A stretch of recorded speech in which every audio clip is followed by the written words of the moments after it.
And this is a really fascinating story. The German World War I fighter pilot, who's been widely known as the Red Baron. Now, he was shot down in 1918, but just who killed Manfred von Richthofen is one of history's great mysteries. Today, a collection of memorabilia, including an eyewitness account describing the Red Baron's final moments, was listed for auction in New York. Well, for more on this almost century-old mystery, we're joined by Des Sheehan. He's the Secretary of the Australian Society of World War I era historians, but he also has a very personal connection to the story of the Red Baron. Des, afternoon, thanks for coming in. Thank you. Solve an almost century-old mystery for us all. Who shot down Manfred von Richthofen? Well, the balance of evidence does seem to point to an Australian machine gunner on the ground, or some Australian from the ground, a soldier, not a pilot. The official version by the Royal Flying Corps is Captain Roy Brown of 209 Squadron, who indeed chased von Richthofen, who was chasing one of his own pilots, Lieutenant May, a very junior pilot. And Canadians. He was a Canadian. Yep. He was a Canadian flying for the Royal Flying Corps. And von Richthofen was chasing this young flyer who was hedge hopping, basically, and Brown came down at a particular angle and fired at von Richthofen to make him, try and distract him from some distance, about 350 yards.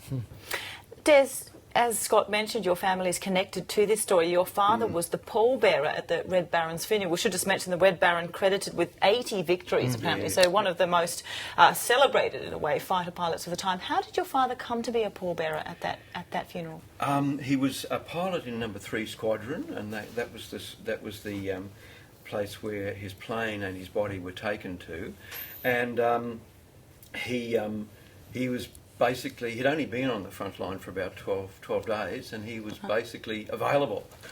Which one's your dad? Oh, there we go. There we go. There he is there. Yes, that's him, yeah, holding a wreath there, yes, and he mentions that in his diary. Des, you've brought along the diary, and your dad wrote an entry on the day of von Richthofen being shot down, April 21st, 1918. He did. What did he write? Would you share it with us and tell us what he wrote?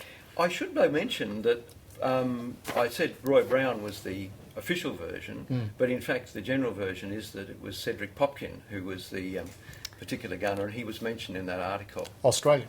Yeah, Australian.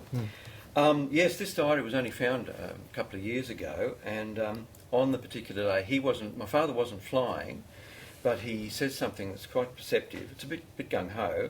Sunday, 21st of April. This is the diary here. Wow. Amazing, beautiful writing. 21st of April 1918. Captain Jones gets a Hun this morning. Shot somebody down. Garrett and Simpson, while on photos, meet the circus. In the scrap, Richthofen goes down. On their return, Garrett reports they shot down a red triplane. When it becomes known who is down, every machine in the air claims to have shot him down. The machine and body brought to our squadron in the evening, and then on the next day, Monday, not yet decided who got Richthofen, our squadron bury him at Bertangles with full military honours. I act as a pallbearer, and then he says, getting used to that job now. Yeah. It gives you a sense of what it was like there, doesn't it, Des? You mentioned Cedric Popkin before we went to your father's diary, of course, that Australian anti-aircraft machine gunner. Yeah. Now, this question about whether he, in fact, shot from the ground and shot the Red Baron there in the air. So this is the contentious issue now. That is indeed. And there's been an enormous number of books and articles and everything written about it. In fact, C.E.W. Bean thought it was Popkin and did a lot of research about that as well. But there's been lots of, incredibly, more statements come to light all the time about this, including Lieutenant Fraser's statement there, which I can't see published anywhere else. Well, just to explain to the viewer, Lieutenant Fraser's was an intelligence officer, an Australian intelligence officer, wrote this report, and this report, almost a century on, in which he names Popkin as the likely person who did shoot down the Red Baron, came up for auction last night in New York. Why is it that you think there's still this ongoing fascination with the Red Baron?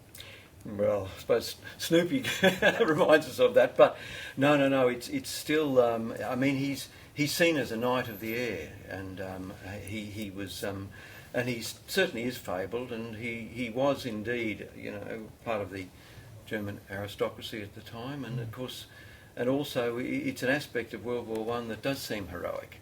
still to this day. Des Sheehan, such a pleasure to meet you and also see such a beautiful old diary, part of your history. We so appreciate you coming in to talk to us today. Thank you. Thanks, Des. Thank you.